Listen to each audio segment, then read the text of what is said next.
How are you guys? How are you guys? How are you guys? So excited about our session today. Welcome to day 10. We've been doing this for 10 days, y'all, of deleted history, Black women millionaires they prayed you'd never learn about. And today we have an incredible woman that we're going to be learning about, Stagecoach Mary Fields. And if you are someone who has constantly wondered, can I be myself in my industry? What if I just use my authentic voice? How do I find my authentic voice? All those questions and more will be answered. So tell a friend to tell a friend your favorite show is back on.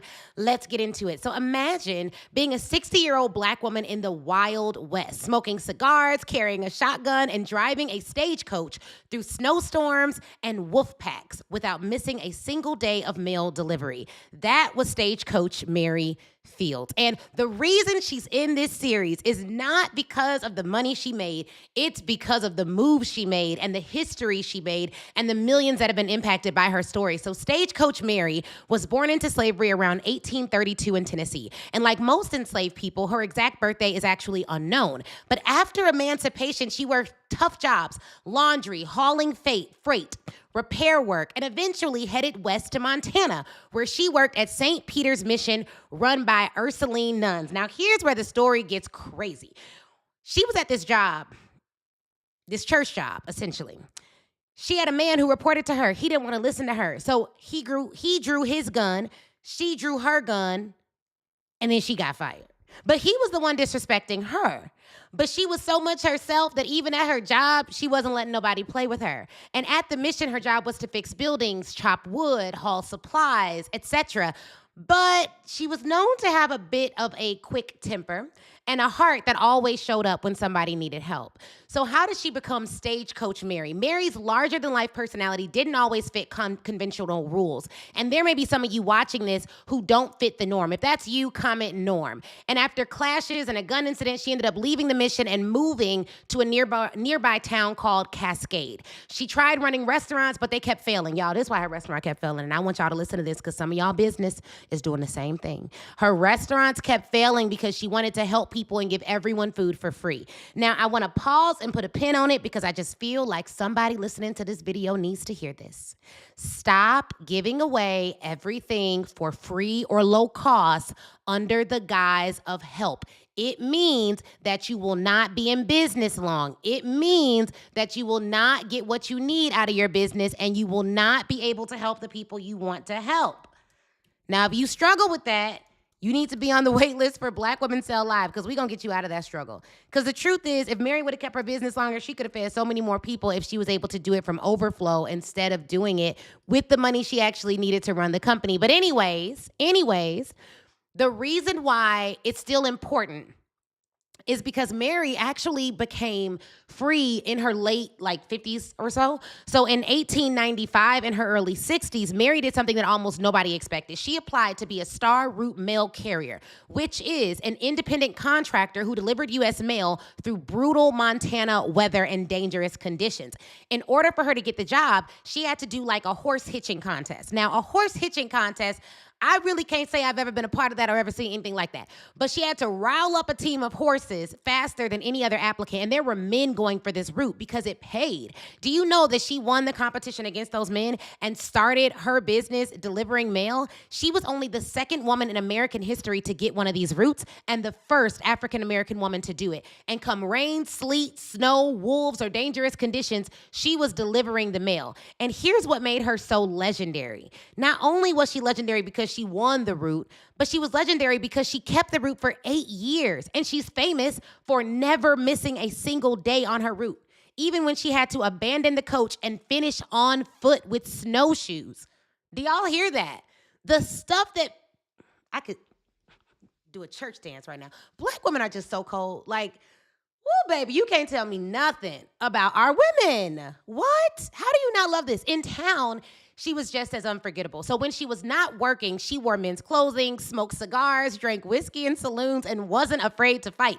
Yet she was also known for her generosity, especially towards children. At one point, she started watching children and kind of had her own daycare. The local baseball team even made her their mascot, and businesses sometimes closed on her birthday to celebrate her. Even though Mary didn't make a lot of money, her moves made money for her. She was known to be able to eat at almost any restaurant in her town that she she wanted for free. Mary stayed in Cascade running a laundry business after she retired, doing odd jobs and continuing to look out for kids and neighbors in need. When she died in 1914, the town gave her one of the biggest funerals Cascade has ever seen. Today, Stagecoach Mary is remembered as a true Western legend, someone who broke barriers of race, gender, and age to carve out her own path on some of the hardest roads in America. She wasn't just delivering letters. She was delivering proof that a Black woman born enslaved could become one of the toughest, most respected figures in the West.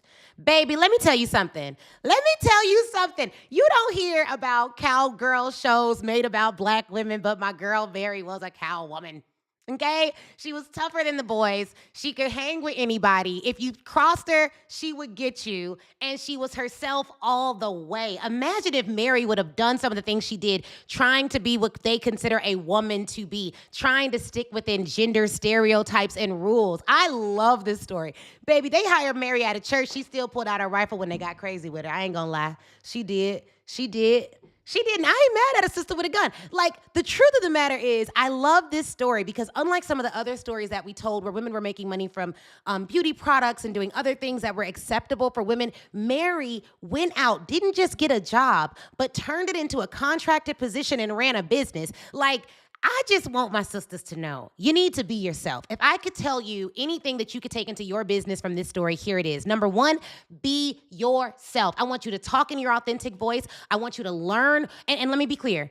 Many of you don't know what your authentic voice is because you're not speaking up enough. The only way you discover your authentic voice is by putting out content, using your voice, sharing your thoughts, and seeing what feels aligned with you. You will not learn your authentic voice on the other side of fear about putting yourself out there. And a little birdie told me that some of y'all get all the way to the computer, and then you just stop. Some of y'all got books you've never put out. If it's you, say me in the comments. Some of you guys have posts that you never made. Some of you guys see what's going on in the world and you want to speak out, but you don't. Some of you guys want to pitch someone, but you're scared. Some of you guys are literally allowing fear to hold you back. So while our people were in physical chains in this country, you are putting mental chains on your activity. Where they were not allowed to read and write, you are preventing yourself from reading and writing books. It's not illegal anymore. We could do more than what we're doing. And they had physical chains stopping them, and they still got out of slavery. I want you to think, she got out of slavery and decided to be herself.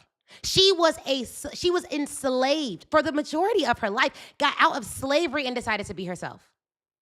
So I don't care what you've been through. I don't know what you've gone through, but the truth of the matter is we have examples of women who have been through what is arguably worse, and they have been able to still maintain their authenticity in order to trailblaze. If you want your business to grow in 2026 with all the financial threats, all the economic threats, all the racial threats against your business, what you need to do is have a voice that pierces through the market. So if you parrot your coach, it won't work. If you parrot other people, it won't work. If you try to do what they do, it won't work. If you're trying to follow someone else's playbook, it will not work. But the moment you start showing up and using your authentic voice, your business will grow. You will attract values-aligned clients, and you will sell like your life depends on it, because guess what? Even if yours doesn't, someone else's livelihood does. What I love about all of these stories is that every single woman who did something that was good was able to go back and get another woman. Some of you are not growing your business fast enough because you still think that it's all about you. Well, Ashley, I just got scared. What about the people God called you to serve? Well, Ashley, I just didn't feel like it. What about all the people whose feelings are tied up because you have a message that could actually help them? Well, I just want to change the world. You have not changed your own home. You wake up every day in your own house, in an environment that you control, and you allow the thoughts and the things that people did to you in the past to torment you out of your destiny. I want you to get the therapy help that you deserve. I also want you to have a different frame of mind as it relates to your past. The stories you tell yourself about your past determine your present and your future. So if we told ourselves different stories, I'm going to tell you, one of the reasons I love history and I love scripture, both of which are historical books, and they're both true. But one of the reasons why I absolutely love studying history and I absolutely love studying scripture is because I can read a book like Job and I could be like, Lord, I know it feels kind of bad right now, but I know for a fact it ain't that. So here's what I need you to do. The same way you answer Job's prayer in the New Testament by bringing Jesus is the same way I need you to help me out right now. I can read a sister like Stagecoach Mary and be like, okay, Lord, these people is getting on my nerves. Some of these men don't want to listen to me, and that's okay. But you know what? At least I ain't got to get into a gunfight with them in Montana in the back roads and then go and drive a horse and then drive over the snow and fight off wolves and walk on foot to do my job. I just got to do a live video. I mean, come on, somebody. Come on, somebody. Now, I don't know, because some people are more addicted to the pain of their present than they are to the beauty of their future. And so for you, maybe you just want to tell yourself all them bad stories and I just keep repeating them. But like for some of you, you may want to figure out, is the story that I'm telling myself every day forcibly moving me into my destiny? Or is it strangling the hope out of me? Baby, you better learn some history. Read some Bible, learn some history, do what you got to do. Fight and claw your way out. That's why we're doing Black Women Sell Live, because I want you to be in an environment where you don't have to shrink, where if another woman sees you shrinking, she has permission to be like, girl, you shrinking. You know you better than that. Tell me your story. I asked my clients recently, how have you made history? I was like, how have you made history? Are you the first in your family to do this? Were you the first in your town to do this? Were you the first in your blah, blah, blah to do this? And they all had stories. And some of them haven't even shared the story because they just, they don't want to share the story yet, and that's okay. But here's the truth. Speak about your story. All the pain that you went through is perfectly positioned to push you into your future if you don't position it to hold you back in your past. And if someone did something bad to you in the past, which has happened to almost all of us, if someone did something traumatic to you in the past, what I'm not going to do is let that person I don't trust make decisions for my future. And here's how that shows up. If every time I want to put myself out there, I hear a bully from high school saying, oh, you're not cute. Well, now I'm letting that bully determine what I'm about to do in 2026. And I don't trust them. We don't trust them. We're not listening to them. You had a relationship that wasn't right. He always said negative things about you. But now, every time you want to go out there and date, you think about his words about you and you're like, no man can love me. No, we don't trust him. We're not letting him run our future. Let me tell y'all what I said earlier on my reel. I said, Black women, here's my PSA to you. It's 2026. We losing inches, not sleep. We're not losing sleep no more. We're getting good rest. We're waking up beautifully and refreshed this year. We're going all in on our goals this year. We're staying focused on solving the problems that we can solve. We're going to make waves in our business. We are going to build businesses that can house employees. We are going to build visions of our future that is so big that other people's dreams can fit inside of it. We're going to help so many people in our community. We're going to donate to causes that we care about. We're going to give to churches. We're going to build some schools. We're going to apply. We done. Are y'all done? I feel like I'm done. Are y'all done? I'm done. I'm done pretending that we not bad. I'm done pretending that we don't have answers that we have answers to. I'm done pretending that I don't know what I'm talking about when I do. I'm done acting like we are going to let other people take our position. I'm done giving up my stuff. When I look at our history, are y'all done? If you're done, drop done in the comments, because I'm done with that. I'm done with that. Nope. I done read about Mary. She was carrying guns and stuff. She was a G. I ain't saying I'm going to do all that, but I am in the South. No guarantees. But I'm done. I'm done, and I want you to be done. I want you to be done pretending you aren't who you are. I believe that when people say they have imposter syndrome, they're lying. Here's what I believe. I believe that when you are acting scared, you are acting scared. You understand what I'm saying? Like, you aren't scared, you're acting scared. That's when you're pretending. When you are showing up bold, that's when you're being who you really are. When you're acting, I just feel scared. Yeah, you feel scared, but you're not scared. It's not your identity, it's your feeling. So you need to operate out of your beliefs, not your feelings. The biggest threat to Black women winning in 2026 and beyond is acting out of your feelings, not your beliefs.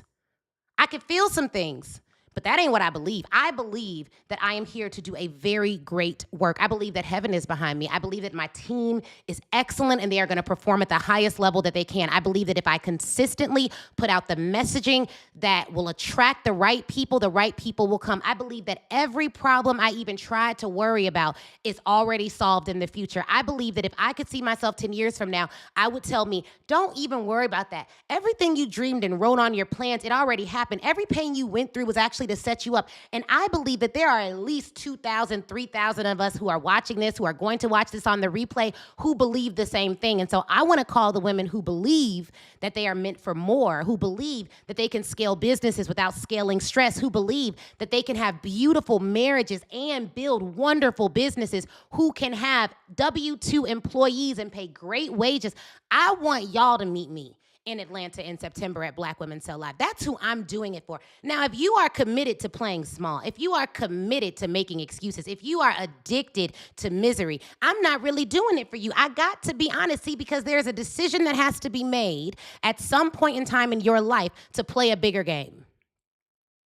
And when I want motivation, I can't say that I can look left and right in the internet marketing industry. What I can say is I can look all the way back to the 1800s and the 1900s, and I can read about women who were just beasts at what they did, who did not make excuses no matter what. And I can pull those stories into the future and tell them and regurgitate them to you in a way that shows you who you really are. I'm not talking about no reality show and Bad Girls Club and real this and real that. No, I'm saying who you really are. What stock do we come from? What is our history in this country? It did not stop at slavery. Like, we need to pull and tap into something so much deeper than what the prevailing narrative is about us now. This is not love and hip hop, okay? Those narratives and those images, that is not the only way for you to build wealth. I absolutely hate that has been the prevailing narrative. Like, come on. Even on shows that talk about Married to This and Housewives of that, they are not most of them aren't even married. So we're not even seeing images of strong marriages. No, we're not doing that. I am here to pull a different narrative of us into the future.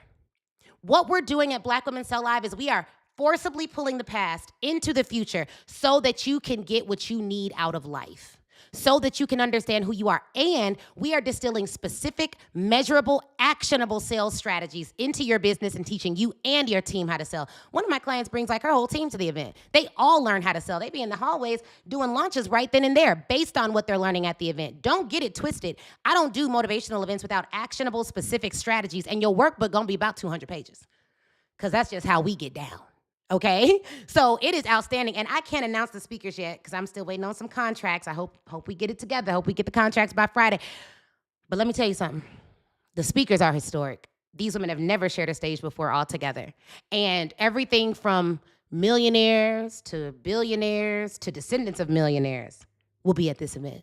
So I'd recommend, if I were you, that you do whatever it takes to get on that little wait list, because when we launch tickets, you are going to have a chance to get tickets at a rate that is beyond what we should be charging way, way, way more for this event based on how much it's going to cost us. We are personally willing to invest about $500,000 into this event to make sure it is successful. So just so you know, you ain't coming to some little hotel room in the corner, okay? It is a production, all right? Shoot, that's how we rolling. So I want you all to be there. If you don't know what I'm talking about, you're like, what is Black Women Sell Live? What is this series? Who is Ashley? You just got to Google me. Just Google Ashley Kirkwood, Speak Your Way to Cash. You'll find out about me. But here is the theme of the event this year. Check out this trailer.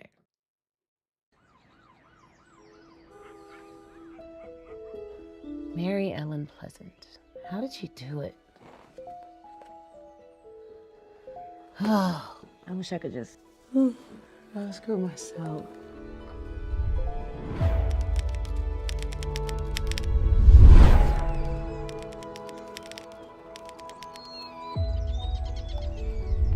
Mary Ellen Pleasant? This can't be real.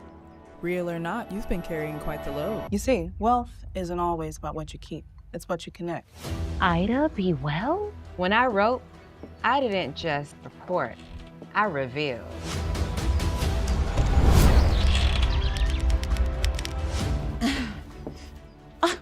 Right on time. So it wasn't luck. It was strategy. We have always been so innovative. You're not starting something new, you're continuing something sacred.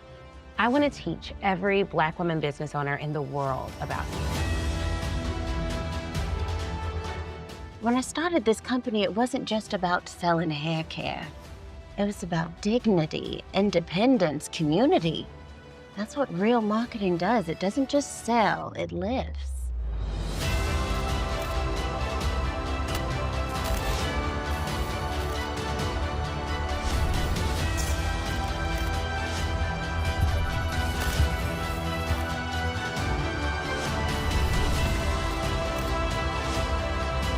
See, a true sale is not made in the pocket, it's made in the heart.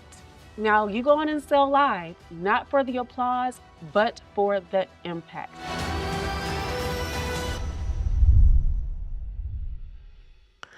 All right, y'all. So you heard it here first. Go to blackwomansellevent.com. It's almost 400 of you that are already on the wait list, which is amazing. Most of that was done organically, y'all. We haven't even gotten our ads to really kick off, but they about to kick off. So get on the wait list now. You will not want to miss this event. I'm telling you, it's going to change your entire life. Tell a friend to tell a friend. Bring your daughter, bring your mama, bring your cousin, bring your friend. Come with your church group. Come with your entrepreneur sister club. Send it out so they all get on the wait list and you all get the link at the exact same time. It's going to be huge. I cannot wait. Anyways, my name's Ashley Kirkwood. I run Speak Your Way to Cash. $11 million in sales later. We are still teaching Black women experts how to sell their way to wealth and freedom. I believe if you sell more services, you'll be able to live more life. And I am all about us living more life. This is not about you working yourself to the bone into the state of exhaustion and burnout. I just got off a 40-day sabbatical myself. I believe we should do this in a way that honors our bodies, our minds, and our God. Okay?